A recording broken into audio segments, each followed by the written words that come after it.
Bien, bonjour à tous. Je vais vous demander de bien vouloir prendre place.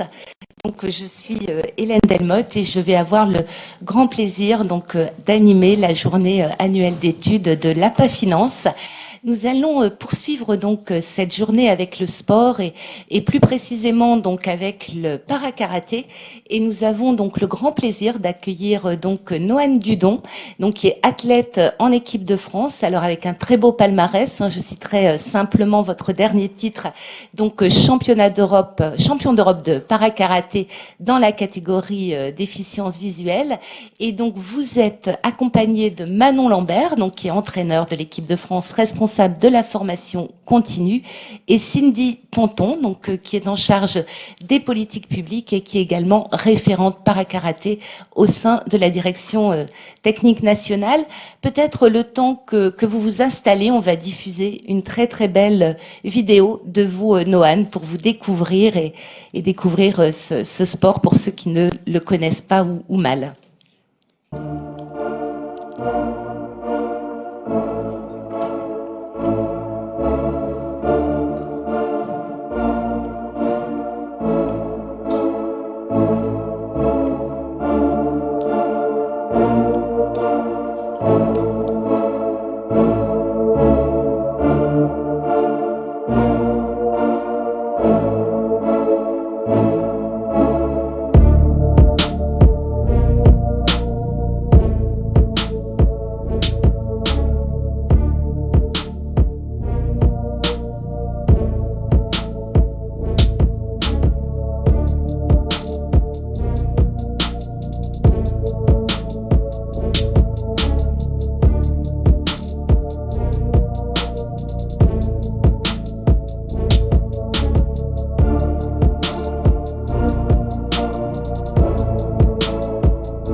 Cette très belle vidéo. Je pense qu'on peut vous applaudir, Noan Dudon, parce que bravo pour tout ce que vous faites et pour votre palmarès. Voilà, si vous pouvez juste allumer le micro, Cindy. Donc peut-être, voilà. Noan, est-ce que, en introduction de nos échanges, vous pouvez nous parler un peu de votre parcours et de votre découverte du para-karaté? Ok, déjà, bonjour à tous. C'est bon, on m'entend bien? Super.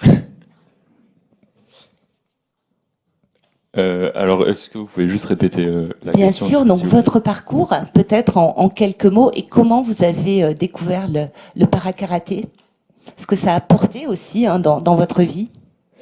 Alors, du coup, comme on l'a dit, je suis atteint d'un handicap visuel que j'ai eu à l'âge de 3 ans suite à une grave maladie qui en fait, bon, pour faire simple, qui brûle les tissus et notamment les yeux. Donc, ce qui fait que j'ai une atteinte corporelle et visuelle.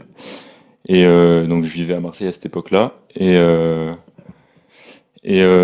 Suite à cette maladie où on en parlait juste un petit peu avant dans l'intervention d'avant, l'accès à l'école, puisque j'avais 4 ans à ce moment-là, l'accès à l'école était un petit peu compliqué à cette époque, puisque c'était en 2005 d'ailleurs, il me semble. Mes parents ont décidé de me mettre dans une plus petite école, dans un plus petit village à 1 heure de Marseille, où je pouvais aussi être gardé par mes grands-parents qui vivaient pas loin. Et du coup, dans ce village, comme on a déménagé plus tard dans ce village et que cette école était plus adaptée parce que plus petite et donc plus encline à m'accueillir, dans ce village, il y avait il y avait qu'un sport, c'était le karaté. Et donc, on y allait un petit peu par hasard. Et voilà, ça s'est fait un peu naturellement. Ça m'a intéressé. L'entraîneur qui m'a suivi encore pendant des années plus tard, quand j'ai rencontré ce jour-là, donc j'avais 4 ans et je venais juste d'avoir ma maladie, il m'a dit on tente. À l'époque, le para-karaté n'existait même pas, enfin le nom para-karaté n'existait même pas. Le handisport était encore pas énormément développé. Il n'est pas spécialement formé au handisport, juste il m'a dit on tente, tu viens en cours et on essaye. Et ça s'est bien passé, il a tout fait pour s'adapter, moi aussi.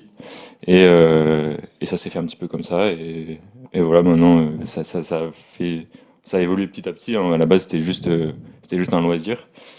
Et voilà, c'était une très bonne expérience. Et voilà, Merci. ça s'est fini comme ça. Mais Et enfin, donc, avant peut-être de parler de votre carrière au plus haut niveau, que vous apporte ce sport? Comment vous décririez les bienfaits du para-karaté? alors, bon, du coup, dans l'atteinte visuelle et aussi dans l'atteinte corporelle que j'ai pu avoir, donc forcément tout ce qui est développement de l'équilibre, proprioception, repérage dans l'espace aussi, sont beaucoup affectés. Donc, moi, le fait de faire du karaté, donc où il y a beaucoup de ce travail physique, en fait, ce travail de connaissance de son corps, de repérage dans l'espace, de perfectionnement du mouvement. En fait, ça m'a beaucoup aidé là-dedans. Et alors, c'est dur à quantifier comme ça, parce que ça s'est passé sur des années et des années, mais je pense que ça a eu un réel bienfait de pratiquer le karaté sur tous ces aspects-là. Franchement, je pense que ça a remplacé des années de psychomotricité. Psychomotricité. Enfin, voilà, ça a été un vrai suivi. Et, franchement, aujourd'hui, j'ai une connaissance de mon corps dans l'espace, de mon équilibre, etc., qui sont même, je pense, plus hautes que certaines personnes valides. Alors que voilà, quand j'étais petit, j'avais forcément des grosses lacunes là-dedans. Donc ouais, ça a eu un gros impact sur tout ce qui est développement, et même un petit peu aussi le développement, je dirais, social, puisque du coup, il y a une forme d'échange, parce que j'étais du coup dans un club avec des enfants valides, et ça a été un bienfait social aussi pour moi de partager du sport et des émotions avec des jeunes de mon âge. Et beaucoup d'émotions aussi au plus haut niveau. Ouais. Voilà, vous pouvez un petit peu nous parler de cette carrière au plus haut niveau. Comment se passe donc votre quotidien? Est-ce que c'est facile d'accéder aux entraînements? Alors, au plus haut niveau, ça fait quelques années que du coup j'ai été repéré par l'équipe de France et que je participe aux championnats internationaux. On a quand même un bon suivi de la fédération et de l'équipe de France. On a un gros suivi. Après, on a toujours un travail à faire en autonomie, on va dire, puisque par exemple moi j'habite à Marseille et le pôle est plutôt sur Paris, donc on a des stages réguliers, mais toutes les semaines on s'entraîne dans nos clubs.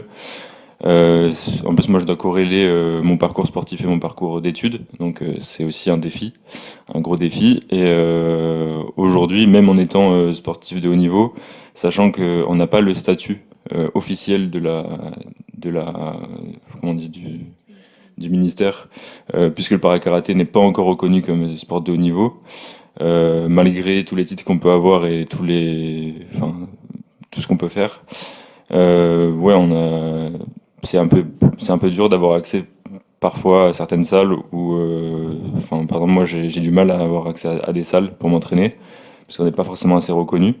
Donc, ça évolue petit à petit et le para-karaté se développe énormément et le handisport en général se développe énormément. Et c'est génial et je pense que d'ici quelques années, j'espère que en faisant ce qu'on fait, on arrivera à ce que ça soit aussi reconnu que le sport de haut niveau valide. Mais c'est vrai que là, actuellement, il y a encore des difficultés sur tout ce qui est pouvoir m'entraîner. Par exemple, moi, je sais que j'ai encore du mal à trouver certaines salles pour pouvoir m'entraîner. Donc voilà, ça se développe énormément, mais c'est vrai qu'il y a encore un petit peu il y a encore un petit peu de chemin à faire, je dirais. Merci beaucoup. Alors on espère que ce message sera effectivement entendu pour une reconnaissance, une meilleure reconnaissance du para-karaté. Peut-être une dernière question. Le para-karaté est rattaché à la Fédération française de karaté.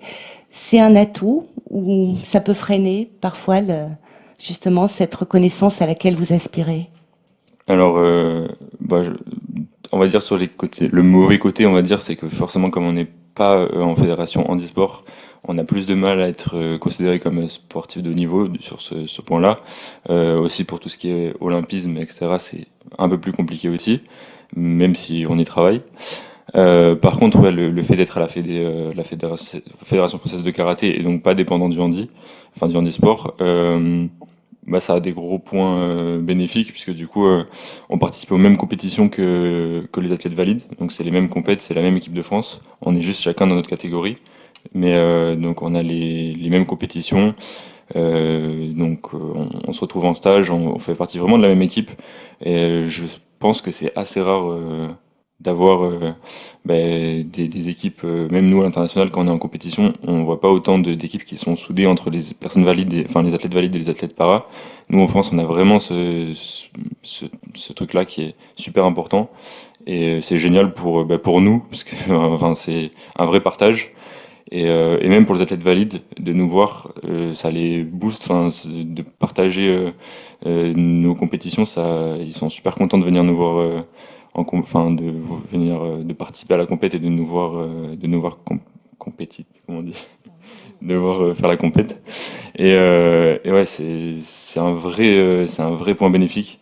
Et franchement, on crée des histoires humaines qui sont géniales.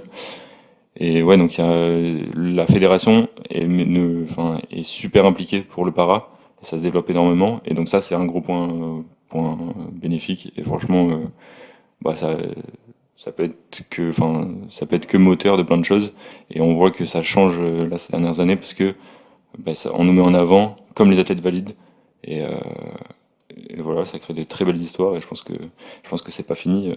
Je pense qu'il y en a encore de belles histoires à écrire. C'est tout ce qu'on vous souhaite, Noan. Vraiment, merci beaucoup. Merci. Manon Lambert, je me tourne vers vous. Donc, je rappelle que vous êtes entraîneur de cette belle équipe de France. Donc, j'ai envie de vous reposer la question. Qu'est-ce que le para-karaté apporte aux personnes en situation de handicap? Parce qu'on a entendu Noan, mais dans l'équipe de France, il y a plein d'autres athlètes. Il y a Alexandre, Charlène, Jordan. Donc, quels sont un petit peu les bienfaits que vous avez pu observer? Alors du coup, c'est ça, dans l'équipe de France Para-Karaté, il y a 5 athlètes pour le moment. J'espère qu'on accueillera de nouveaux athlètes dans les futures années. Donc on a Noan, on a Virginie qui est dans la catégorie fauteuil roulant. On a aussi Alexandre qui est dans la même catégorie. Et puis on a Charlène qui a une déficience intellectuelle. Et on a Jordan qui est atteint de trisomie 21. Donc c'est vrai qu'on a vraiment une diversité dans cette équipe de France et il faut s'adapter à tous les profils. Je prends l'exemple de Alexandre, lui qui a une scoliose très avancée et donc on lui avait dit qu'il devait se faire opérer pour diminuer cette évolution de la scoliose et finalement le karaté a fait que l'opération n'a pas eu lieu parce que avec le karaté ça a renforcé au niveau du dos et ça a diminué l'évolution en tout cas de la scoliose qui est plutôt stabilisée aussi maintenant. Pour Jordan, au niveau de la trisomie 21, c'est vrai qu'il y a un ralentissement moteur, un ralentissement de la mise en action. Et aussi des déficits au niveau de la mémoire et plein d'autres choses. Et c'est vrai que le karaté lui permet d'engager ses mouvements plus rapidement, d'avoir une meilleure mobilité, une meilleure mémorisation. Alors c'est beaucoup de travail, beaucoup de répétitions, beaucoup d'heures de travail, mais c'est vrai que ça lui permet vraiment d'améliorer en tout cas au niveau physique, puis au niveau social aussi, parce qu'il a et Charlène aussi au niveau social, parce qu'ils ont tendance à être assez repliés sur eux-mêmes et assez isolés. Et au final, de rencontrer toutes ces personnes, de s'entraîner avec d'autres personnes, ça leur permet de s'ouvrir socialement, d'améliorer aussi leur communication verbale et leur compréhension. Et puis après, Virginie au niveau musculaire, au niveau physique, ouais, ça lui apporte beaucoup. Je pense que ça apporte au niveau physique, social et puis aussi cognitif. Ça permet vraiment de bien améliorer tout ça. Et donc, une question simple, le karaté peut être pratiqué quel que soit le handicap? Alors, on essaye, en tout cas, de l'adapter à chacun des handicaps. Donc, là, vous voyez que dans l'équipe de France, on a des handicaps vraiment variés et on arrive à s'adapter à chacun.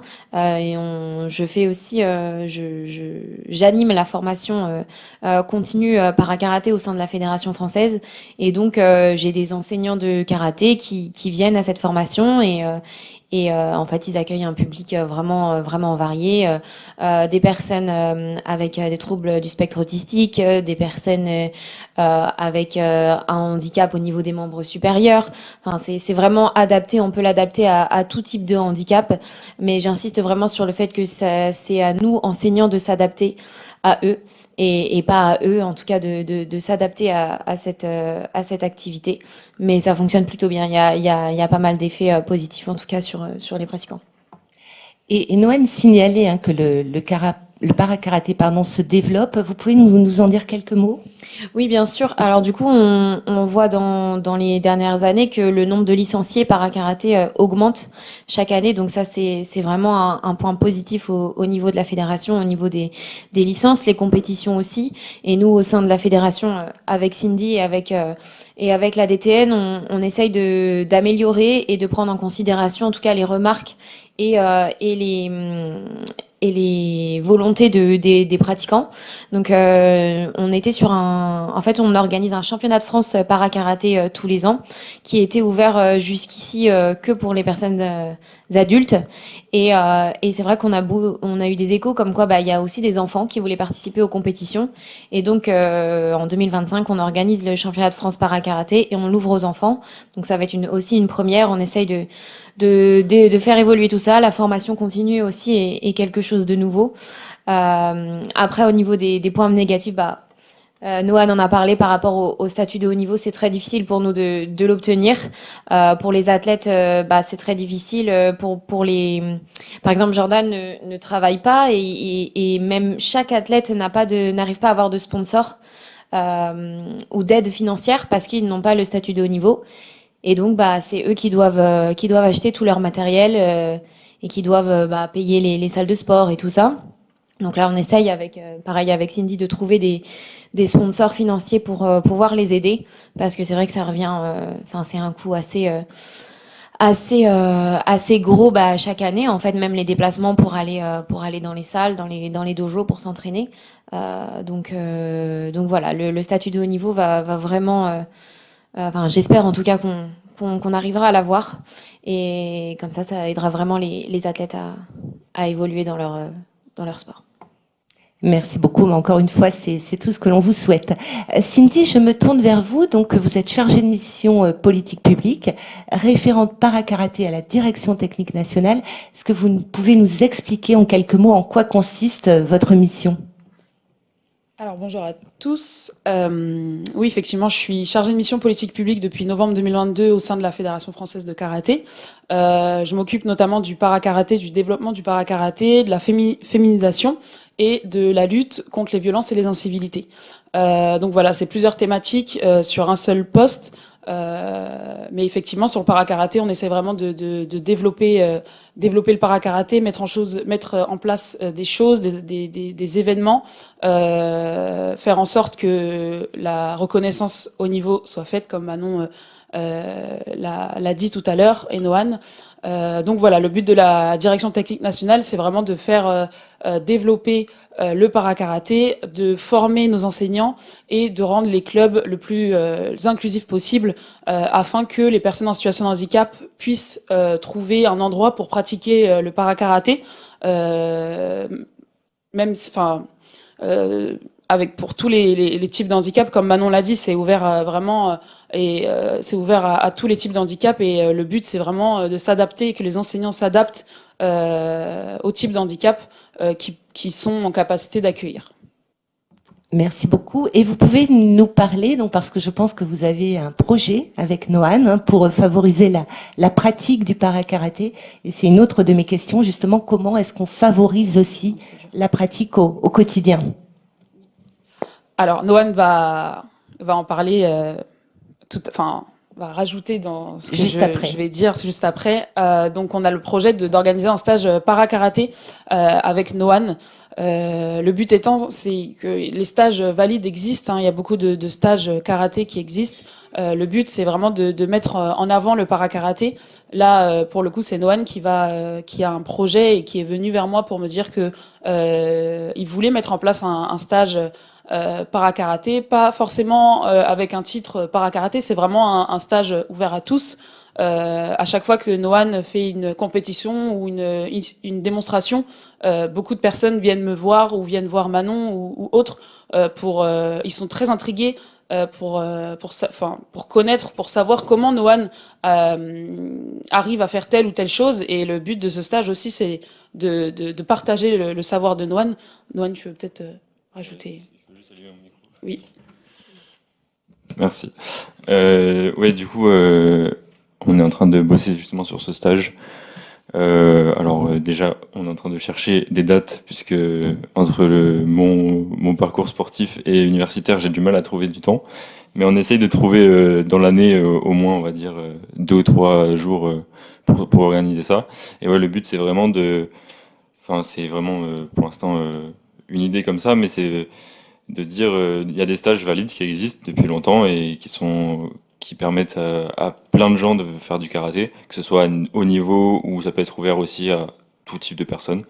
Et mon but, c'était un petit peu de dire, comme il y a beaucoup de questions, on me pose beaucoup de questions sur ma pratique, de faire essayer les gens. Donc on n'est pas encore sûr de quel public ce sera, mais j'aimerais l'ouvrir vraiment à tout public. Donc autant à du para, des gens avec un handicap, et aussi des valides.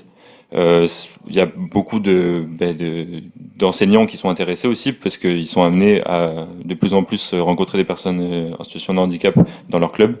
Et mon but, c'est de les mettre en situation avec les yeux bandés et sans la vision et de leur faire pratiquer le karaté. Et bon, ce sera sûrement des gens qui ont déjà fait du karaté, hein, qui ont quand même un bon niveau, et de leur faire découvrir qu'on peut en fait apprendre différemment. C'est-à-dire qu'on peut apprendre sans la vue, ce qui est dur au début, puisque apprendre sans le mimétisme, c'est très compliqué. Et en fait, leur montrer que en réfléchissant et en mettant des choses en place, on peut apprendre d'une autre manière. C'est juste que c'est une démarche à avoir. Et voilà, c'est les mettre en situation, parce que c'est le plus important, je pense, c'est se mettre en situation pour, quand on est enseignant, de se mettre dans la situation de la personne. Si on a quelqu'un qui vient et qui veut faire du karaté en fauteuil, que l'enseignant se mette dans un fauteuil et qu'il comprenne les problématiques que ça peut amener. Et donc, voilà, cette mise en situation, je me suis dit que ça pouvait vraiment, ouvrir et un peu casser la barrière de tout ça, parce que les gens souvent ont des questions mais n'osent pas venir les poser, ou ont peur aussi, ont peur de la différence, on va pas se mentir. Donc un peu, leur faire pratiquer, les mettre dans une situation. Et voilà, on a ça en tête, on a déjà des idées. Il faudra peaufiner tout ça, mais je pense que ça peut vraiment casser les barrières. En fait, mon but, c'est vraiment ça, casser la barrière, de montrer qu'on peut tout faire avec des initiatives et de l'abnégation. Et voilà, j'espère que ça se goupillera bien, et j'ai aucun doute sur le fait que ça sera une réussite. Donc voilà, je pense. Je voulais juste rajouter, du coup, Noan a parlé de la mise en situation. On organise également un événement qui s'appelle Un tatami pour tous. Et là, on est vraiment sur de la mise en situation sur le karaté et les disciplines associées, parce qu'il y a aussi les disciplines associées. Donc voilà, pour expliquer rapidement, ces journées-là, on organise une journée complète où il y aura plusieurs ateliers karaté, discipline associée, langue des signes. Donc les personnes, c'est ouvert vraiment à tous. Faut savoir qu'on a actuellement plus de 360 licenciés avec une licence para-karaté. On a plus de 60 clubs qui accueillent des personnes en situation de handicap. Et le but de ces journées, c'est vraiment de mettre en avant ces licenciés et notre équipe de France para-karaté et nos clubs qui accueillent des personnes en situation de handicap. Donc on sollicite les clubs pour faire découvrir notre discipline, et du coup de faire pratiquer sur toute la journée la discipline. On est sur cette journée, on a aussi pour objectif de développer les partenariats. On invite les IME, etc., les entreprises. Donc voilà, c'est vraiment pour faire découvrir le para-karaté et de mettre en avant la fédération de karaté et le développement qui est fait concernant le para-karaté. Merci beaucoup. Peut-être une dernière question avant de vous laisser la parole. Au-delà de ces événements, comment est-ce qu'on a connaissance des clubs qui accueillent donc les personnes en situation de handicap? Et est-ce qu'il y a des référents aussi sur le terrain? Alors du coup, dans un premier temps, on a le site officiel de la Fédération de karaté. Donc on a sur ce site-là, on a un onglet para-karaté. En bas de la page, on a un onglet qui s'appelle Trouve ton club avec du coup un filtre para-karaté. Dès qu'on clique sur cet onglet-là, on a tous les clubs qui accueillent des personnes en situation de handicap. On a une nouveauté cette année également, c'est la labellisation des clubs para-karaté. donc qui a été mis en place très récemment. Le but étant, c'est de mettre en avant ces clubs, mais également de faciliter la recherche pour les personnes en situation de handicap qui cherchent à découvrir le para-karaté et qui cherchent des clubs qui sont en capacité de les accueillir. Voilà. Également, on essaye, et c'est vraiment l'objectif, d'avoir des référents sur chaque région pour avoir un support et une personne référente pour répondre aux questions, aux besoins, les guider, que ce soit pour nos enseignants, les personnes en recherche de clubs et les licenciés para-karaté. Merci beaucoup et bravo à vous trois parce que vous avez aussi une actualité très très riche. J'imagine que vous avez des questions ou peut-être des demandes de précision, des témoignages. Je vois une main qui se lève. Voilà, merci beaucoup. Il y en a peut-être aussi dans le chat puisque vous êtes nombreux à nous suivre en visio. Mais donc, on va vous écouter pour la première question, madame. Bon, je m'appelle Martine, merci pour le transport. Je savais pas que j'avais affaire à quelqu'un d'aussi important. Alors après, ce que je veux vous poser comme question, c'est jusqu'à quel âge peut-on faire du karaté? Première question. Deuxième question, je n'ai pas entendu ce que vous étudiez. Et est-ce qu'il y a une complémentarité entre vos études et le sport que vous pratiquez? Et la troisième question que je veux avoir, c'est pensez-vous que la pratique du karaté puisse atténuer la violence qu'il y a dans notre société? C'est quand même des belles questions. 3 questions. Noan, peut-être Manon, la première. Du coup, pour la première question concernant l'âge, il n'y a pas d'âge minimum ni maximum pour le karaté. Il y a du baby karaté qui existe. Donc, en général, ça commence à 6 ans, mais il y a des clubs qui prennent même avant 6 ans. Et après, normalement dans chaque région à peu près, on a un référent pour les seniors. Et donc le karaté se pratique. Je sais que l'année dernière, on a une dame qui a fait les championnats de France vétérans. Elle avait 82 ans. Elle était encore en compétition. Elle était sur le tatami. Elle combattait. Donc il y a vraiment pas d'âge pour pratiquer le karaté. Vous êtes les bienvenus, évidemment. Et puis je laisse Noan répondre au reste des questions. Absolument. Et vous, Noan, vous avez commencé même avant 6 ans, hein, si j'ai bien compris.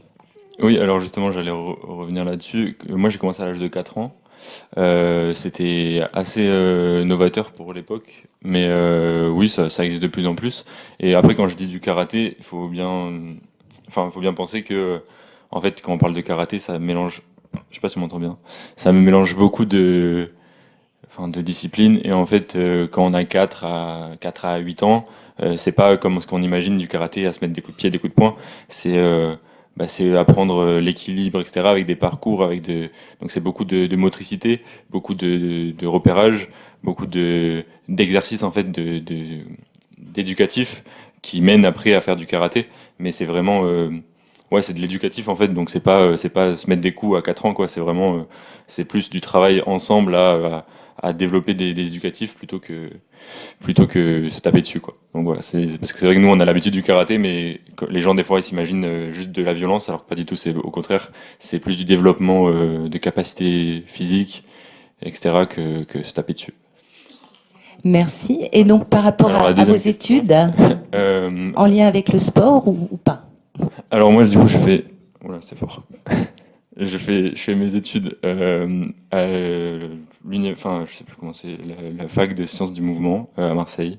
Donc je suis en train de bientôt me lancer en master, donc dans un master qui s'appelle ingénierie et ergonomie de l'activité physique, donc lié à tout ce qui est mouvement humain.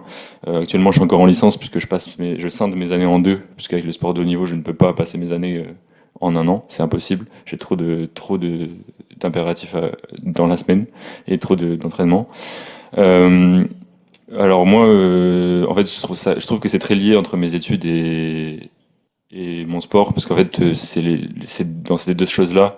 Alors déjà, c'est des sciences du mouvement, donc c'est les sciences du mouvement humain, donc on a beaucoup de travail de cours en physio, en psycho, en anatomie, en bioméca, Donc c'est des choses qui servent aussi dans le karaté, mais c'est aussi l'aspect un petit peu plus philosophique d'aller toujours chercher à développer des choses, toujours chercher à optimiser des choses aussi, euh, toujours essayer d'être plus précis, avoir un travail plus efficace. Donc c'est quelque chose que dans le karaté, dans mes études, qui me sert énormément et que j'adore. Donc ouais, c'est lié pour ça. Et bien sûr, il y a un aspect sportif dans mes études qui existe. Mais oui, dans les deux cas, pour moi, c'est un seul et même domaine. Et voilà, j'adore lier les deux. Et même dans mon travail futur, j'ai envie moi, je suis intéressé par la recherche, mais beaucoup dans tout ce qui est recherche et développement. Et donc forcément, mon parcours sportif m'aide aussi énormément dans mon travail universitaire. Donc c'est vraiment complémentaire. Une seule et même passion. C'est ça, exactement. Et la dernière question, donc sur la violence qui monte un peu dans notre société, l'agressivité. Donc le karaté, c'est aussi une réponse. Tu veux C'est comme tu veux. Non, alors comme j'ai dit, le karaté, c'est vraiment pas que se taper dessus. Il y a toute une discipline, tout un développement. Je sais pas, par exemple, c'est une discipline de respect de l'adversaire, respect de l'environnement, de l'espace de travail. Respect de soi-même aussi. Donc il y a un gros aspect respect et ouais, partage en fait. Donc moi je sais que par exemple le karaté ça m'apporte beaucoup plus de sérénité et de confiance, mais c'est pas au contraire, c'est moi je me dépense au karaté, mais finalement dans la vie de tous les jours, je suis absolument pas quelqu'un qui est pour la violence, au contraire. Et je pense que justement, alors je parle dans mon cas, mais le karaté et les sports de combat, quand ils sont amenés par un enseignant qui est bienveillant et qui est compétent dans sa pratique, c'est pas du tout des choses violentes en fait, au contraire, c'est un exutoire, peut-être pour sortir un peu certaines frustrations, certaines ondes négatives, mais au contraire, c'est toujours dans le partage.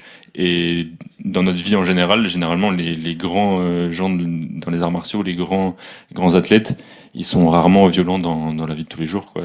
Au contraire. Donc pour moi, et moi, je sais que ça m'apporte aussi une sécurité parce que je suis en capacité de savoir me défendre aussi.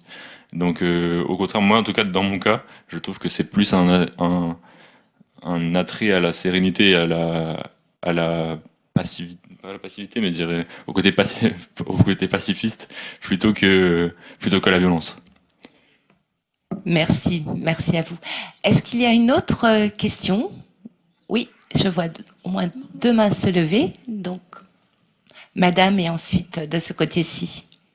Bonjour. Non, c'est pas une question, c'est que je suis admirative et ça me pousse à continuer. Moi, mon petit niveau de rien du tout. Merci d'avoir des exemples comme ça parce que j'en ai besoin. Merci beaucoup. Merci à vous pour cette belle Bravo réaction. à vous en tout cas. Alors, je crois qu'il y a des questions de ce côté-là. Oui, le micro arrive tout de suite, madame. On vous écoute. Oui, justement par rapport à votre vécu d'enfant à 4 ans où vous avez donc trouvé un bon entraîneur qui s'est adapté à vos besoins, je soulevais justement la difficulté de l'accès à l'ergothérapie et l'intérêt justement, comme vous disiez, vous aviez des difficultés à trouver des salles d'entraînement. Est-ce que dans les petits villages justement, il y a plus de flexibilité au niveau local des mairies que dans des grandes villes ou des grandes structures où les plannings des salles de dojo et des gymnases sont déjà complets puisqu'il y a la difficulté du nombre d'adhérents et du partage des salles avec les différentes activités sportives autres que le karaté, quoi. Et c'était un petit peu pour faire l'interface entre la mutualisation entre les pratiques médicales et les pratiques d'entraînement sportif qui peuvent justement avoir un intérêt pour tout le monde à tout âge. Voilà, merci. Merci à vous. Noan? Merci. Alors je vais essayer de répondre avec mes connaissances. Je sais pas si je pourrais répondre correctement. Dans mon parcours, moi je sais que Oui, j'ai eu la chance de tomber sur cet entraîneur et de pouvoir avoir accès à cet encadrement. Après, je sais que c'est très compliqué. Enfin, c'est vraiment un peu au petit bonheur la chance. Franchement, je sais. Moi, actuellement, là, dans les grandes villes, c'est vrai que j'ai beaucoup de mal. Après, pour vous donner un exemple, dans ce même village où j'ai grandi où j'ai fait du karaté pendant 17 ans de ma vie, actuellement, je n'ai plus le droit d'aller m'entraîner dans la salle de karaté. Donc, parce que direction de la mairie qui serait plutôt, enfin, qui aurait une réponse de dire que c'est pour le plan Vigipirate. Donc bon, des fois, on n'est même pas sûr enfin, c'est un peu bête comme réponse parce que ils me connaissent et ils savent mon travail.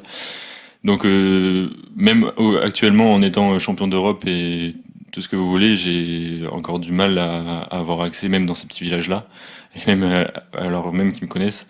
Donc honnêtement, je saurais pas dire à quel niveau ça joue plutôt dans les grandes villes, dans les petites villes. Je saurais pas vous dire. Je pense que faut rencontrer les bonnes personnes au bon moment.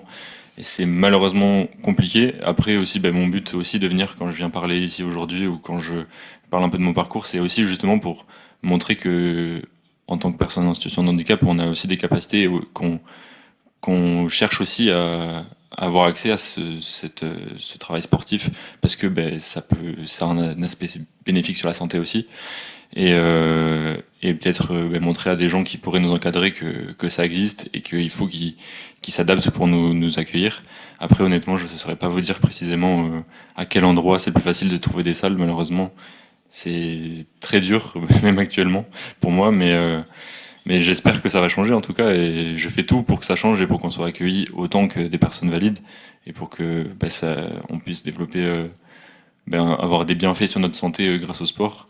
Malheureusement, je sais que c'est encore très compliqué, et c'est un sujet important, je sais, mais après je ne saurais pas vous dire exactement, précisément, je ne saurais pas vous répondre, mais voilà, je pourrais vous dire ça. Merci beaucoup. Une autre question, on vous écoute. Bonjour, je suis Milka. Je pense que vous avez un petit peu répondu à ma question, je vais la poser quand même. Vous disiez tout à l'heure que vous souhaitiez, en tout cas vous souhaitez qu'il y ait plus de personnes valides qui participent et qui intègrent cette discipline. Et je voulais savoir en fait comment vous prévoyez cette mise en place, enfin cette mixité-là, sachant que les personnes valides ne peuvent pas toujours comprendre en fait vos difficultés, cette situation d'handicap. Et est-ce que vous souhaitez justement dissocier la participation dans un club de ces personnes valides d'un côté et invalides de l'autre, ce qui est, je pense, faux, et plutôt cette mutualisation, comment vous prévoyez ça? Merci. Manon? Oui, je vais commencer juste par dire pour répondre à peu près à la question, et Noan répondra sur le stage qu'il veut mettre en place. Nous, on insiste pour que les personnes soient en inclusion dans les clubs. Alors après, ça dépend du handicap, ça dépend des personnes, mais en tout cas, la plupart du temps, les personnes en situation de handicap sont incluses dans les groupes de cours valides pour qu'il y ait justement ces échanges et qu'il y ait cette qu'il y ait cette mixité et que chacun puisse se comprendre et communiquer les uns les autres. Alors des fois, ça peut être surtout chez les plus jeunes, des fois c'est compliqué à avoir des personnes peut-être différentes avec eux, mais au fur et à mesure du temps, ils arrivent à les inclure vraiment dans les groupes, et c'est vrai qu'on prône ça au niveau de la Fédé pour qu'ils soient inclus par des entraînements tous ensemble, par des stages, par des compétitions. Alors ça peut être difficile pour certains sports, mais en tout cas nous c'est ce qu'on essaye de faire dans les clubs, de les inclure directement. Je laisse la parole à Noan pour son... Je vais juste rajouter avant, pour ajouter, lors des formations para-karaté que Manon organise, on a souvent des retours d'enseignants qui accueillent déjà des personnes en situation de handicap, qui parlent des choses bénéfiques que apporte le para-karaté aux personnes en situation de handicap, mais ils mettent aussi en avant le fait que accueillir des personnes en situation de handicap permet aussi d'ouvrir une vision, surtout chez les enfants. Ça permet à ces enfants, enfin les enfants qui n'ont pas de particularité ou qui sont pas en situation de handicap, de comprendre, d'avoir un peu plus de tolérance, d'essayer.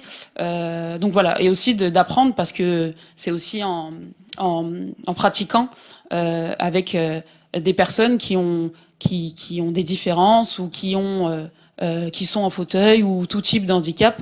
C'est à ce moment-là que les enfants apprennent et se mettent en situation, dans leur situation.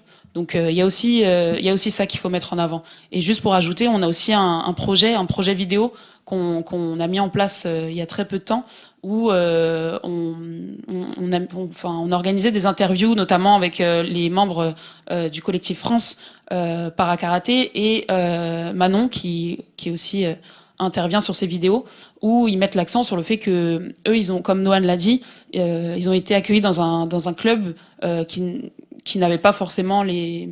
Pardon. Oui, qui accueillait les valides et qui n'accueillait pas encore des personnes en situation de handicap. Et ça s'est fait comme ça, naturellement. On va essayer, on va voir si ça fonctionne, ça a fonctionné, et voilà. Donc sur ces vidéos-là, ils mettent l'accent sur ça, et c'est aussi ça qu'on veut mettre en avant sur ce projet, vraiment de l'inclusion. Et voilà, je voulais juste rajouter. Merci. Peut-être une dernière question, rapide. Moi, j'en ai juste une toute Oui. petite question. Simplement, le fait d'entraîner Noan, est-ce que ça a permis de faire évoluer les méthodes d'entraînement pour les valides? Merci. Du coup, moi, pendant les formations, je propose des exercices spécifiques pour la déficience visuelle, concernant par exemple la distance de combat ou concernant l'apprentissage des différentes techniques et des différents déplacements. Et les enseignants me disent ah mais ça on pourrait le faire aussi pour les valides parce que ça leur sert, et ils souhaitent même mettre les pratiquants valides en déficience visuelle pour qu'ils aient comme le disait Noan, qu'ils aient plus conscience de leur corps, du fonctionnement de leur corps, de l'espace qu'ils prennent, etc. Donc c'est vrai que chaque exercice que je fais qu'on peut mettre en place pour la déficience visuelle permet aussi des belles évolutions, en tout cas positives pour même les personnes valides. Moi, je me suis pas occupée de tout ce qui est apprentissage pour Noan, mais peut-être qu'il veut dire un mot sur ça aussi. Un mot, Noan. Du coup, je vais juste rajouter par rapport par exemple au stage dont on parlait. C'était aussi ça. Le but, c'est de faire participer des gens valides. Alors, de tout type, mais qui soient confrontés en fait quand on fait par exemple du kata, donc c'est la démonstration technique que vous avez vue sur la vidéo quand on est en compétition par exemple, donc qui va être jugé sur de la vitesse de déplacement, du repérage dans l'espace, la vitesse dont les techniques sont faites, la précision, etc. En fait, mon but c'est aussi de montrer que des personnes valides qui vont faire du kata, en fait, la première chose qu'elles vont faire, c'est du mimétisme. Elles vont reproduire une forme globale du corps en voyant quelqu'un le faire, en fait. Et mon but, c'est aussi de montrer que moi, j'ai appris différemment, du coup, avec tout ce qui est sensation. Donc, on travaille avec des élastiques, des poids, du verbal aussi, comprendre comment je vais sentir mon centre de gravité à tel endroit, selon la position, selon le mouvement. Et donc, moi, le but, c'est aussi de montrer que, même pour quelqu'un qui voit, on peut apprendre autrement cette façon de travailler, et qu'elle est bénéfique, que juste le système visuel ne va pas tout apporter, et que le système vestibulaire et proprioceptif vont amener aussi d'autres perceptions de notre mouvement, et que ça peut être un gap à passer, un level up, quoi. Ça permet de s'améliorer ça permet de s'améliorer d'une autre manière, en fait, même pour des gens qui ont un bon niveau en karaté, de voir les choses autrement, littéralement, puisqu'elles vont ne pas voir, se mettre à ma place et ressentir plus leur karaté. C'est le but pour leur permettre d'avoir tout simplement une autre vision et de s'améliorer d'une autre manière. Donc c'est aussi ça mon but, c'est de les mettre dans une autre situation pour qu'ils développent leur karaté un petit peu différemment de ce qu'on a l'habitude de faire. Merci beaucoup. Alors, une toute dernière question courte et une réponse courte pour ne pas prendre de retard. On vous écoute, Oui. monsieur. Moi, je voudrais poser la question aux sportifs de haut niveau quand même, parce que la vidéo était impressionnante. Le karaté était à Tokyo. On peut le regretter qu'il n'était pas à Paris. Et est-ce qu'il y a bon espoir que, après le succès populaire qu'il y a eu pour le para-handicap au jeu, il y ait le retour du para-karaté à Los Angeles? Alors, je vais essayer d'être rapide. Alors, c'était à Tokyo, oui. En plus, on a eu un champion olympique. On n'était pas en para-karaté à Tokyo, puisque c'était en démonstration. Donc, il y avait que le karaté, il n'y avait pas de para-karaté. Donc, moi, je n'y étais pas. Bon, après, j'avais pas encore commencé ma carrière en 2020. Enfin, je me préparais pour, mais en tout cas, j'avais pas encore fait de compétition internationale de toute façon. Là, 2024, forcément, ça a été frustrant de ne pas y être, puisque on était préparé pour, etc. Mais bon, c'est comme ça.